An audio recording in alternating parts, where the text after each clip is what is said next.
אתי לוסקי נמצאת איתנו כאן, עורכת הדין אתי לוסקי, מומחית במיסוי נדל"ן.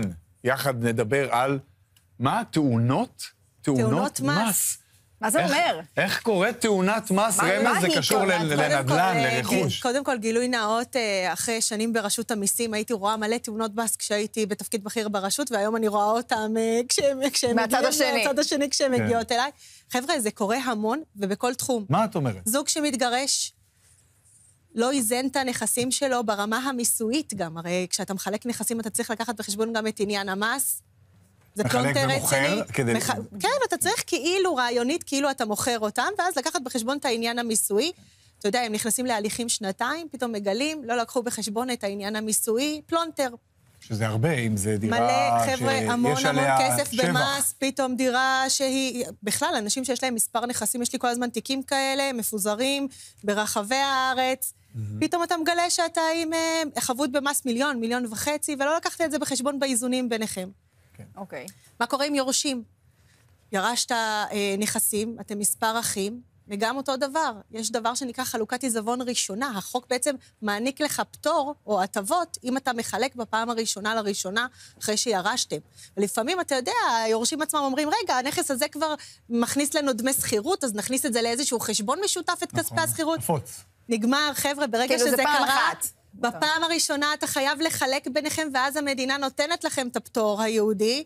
ברגע שכבר נכנסת לתוך התהליך של החלוקה, את יודעת, איזושהי התנהלות שהיא כאילו, שכבר נכנסו כספים, או שפתחתם חשבון משותף, זה נגמר, ואז כל טרנזקציה בנכס, פלונטר ברמה המיסויית. מה זה טרנזקציה במכס? זאת אומרת, כל נכס שאתה מעביר, נניח ירשתם 2 דירות, ועוד 5, ועוד מספר קרקעות, ועוד...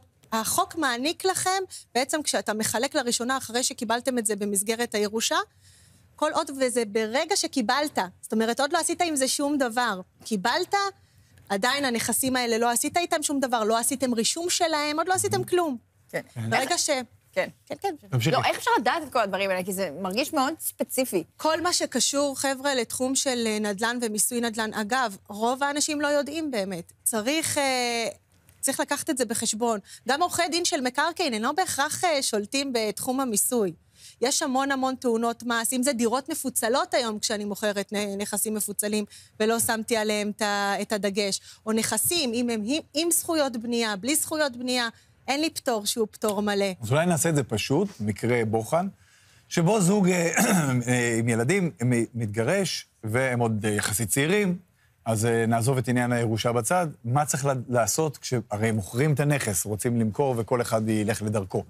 גם כאן יש ביטוי לעניין מיסוי? אם הם רוצים למכור את הנכס, וזה הנכס הראשון שלהם, כמובן כל אחד מגיע עם סל הזכויות שלו, ויש את הפטורים שעומדים לרשותם. הבעיה מתחילה כשזה לא נכס שהוא נכס יחיד, וזה מספר נכסים, ואז באמת צריך לתת את הדעת. שמחלקים אותם. כן, גם אגב בהעברות ללא תמורה, אתה יודע, הרבה אנשים באים ואומרים, רגע, יש לי נכס, אני רוצה לקנות עוד נכס. אני אתחמק מ8% מס רכישה החל מהשקל הראשון, אני אעביר את הנכס הראשון, לבגיר הראשון שנמצא. פתאום הדברים כשנותנים דוגמאות הם באמת מהחיים. וזה בעייתי? בטח, מאוד בעייתי. אם העברה היא אמיתית, מה זה אומר? זה אומר שהעברת את הרישום באמת על שם הילד, ואם הנכס הזה משמש בייצור הכנסה, מכניס דמי שכירות, ודמי השכירות עוברים לילד, אם העברה היא אמיתית, הכל בסדר. ברגע שהעברה היא לא אמיתית, חבר'ה, רשות המס, שמה על זה דגש. רגע, לא אמיתית, זה אומר שאם אתה מזכיר אותו והכסף הולך אליך ולא לילד? בדיוק, ולא רשמת את הנכס על שמך, ויש איזושהי הלוואה שאין לה איזשהו ביטוי.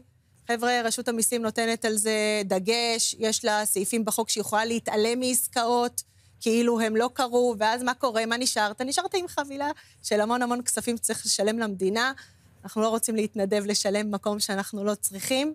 אי אפשר להתעשר במדינה הזאת, תתפלא, לא. כשעושים תכנון מס, תכנוני מס נכונים, באמת כשאתה מגיע ומתייעץ לפני, בוחנים את הכל לפני כן, אפשר באמת לסגור את הדברים כמו שצריך. אז כשבאים למכור נכסים, ככה לסיום, מה הטיפים שלך למי שעתידים לעשות את זה? לפני שנכנסים למלכודות. דבר ראשון, לפני שאתה נכנס בכלל, ברגע שאתה או רוצה להפריד איזושהי חבילה שקיימת, בין אם זה שותפות, בין אם זה בזוגיות, בין אם זה במסגרת שותפים שלך שהם האחים שלך יכול להיות. כן. פשוט באים, מתייעצים, מגעצים את זה לפני כן, ומנסים לחסוך במיסים.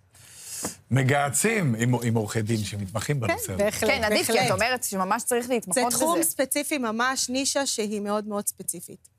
עורכת שאני הדין מאוד אוהבת אותה. אילובסקי, שאוהבת את התחום, שאני אוהבת מאוד מה שהיא תן לי עושה, זה הכי מיסים, חשוב. תן לי מיסוי, תן לי את זה באחוזים. תודה רבה. תודה לכם. נכון, את אוהבת ללכת לאבט בטרמינל, נכון? אני רוצה את הטובאז שלי בחזרה, גם. כזה. כן, כן, בהחלט, בהחלט. ברור, למה לא? 13